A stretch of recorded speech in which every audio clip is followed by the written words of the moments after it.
పాలకూర పకోడీ. పాలకూర చిన్న కట్ చేసుకోవాలండి. కడిగేసి ఒక ఉల్లిగడ్డ ఇట్లా పొడుగా కట్ చేసుకోవాలి. కొద్దిగా కొత్తిమీర, శనగపిండి,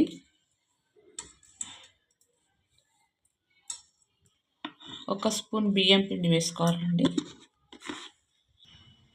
ఒక స్పూన్ ధనియాల పొడి, ఉప్పు, కారం,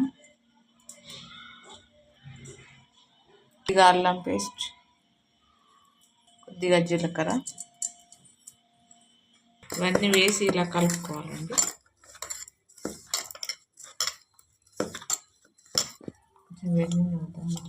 ఒక స్పూన్ వేడి ఆయిల్ పోసుకోవాలండి.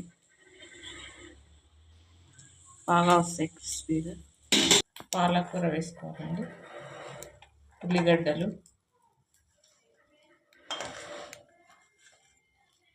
ఇలా దీంట్లో ఆకులో ఉన్న నీరే కొంచెం ఇలా కలిపాక కొద్దిగా వాటర్ తక్కువైతే కొంచెం ఇలా వేసుకొని కలుపుకోవాలి.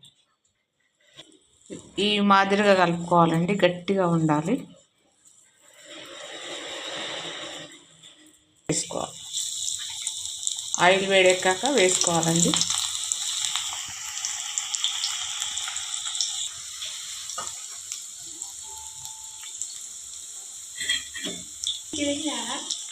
ఈ విధంగా కలుపుకోవాలండి. 2 సైడ్స్ కాల్చుకోవాలి. గోల్డ్ కలర్ వచ్చాక ఇలా తీసేసుకోవాలండి. పాలకూర పకోడీ రెడీ అండి. ఈ వీడియో చూసి మీరు కూడా ఇలాగే చేసుకోండి. Please subscribe. Thank you.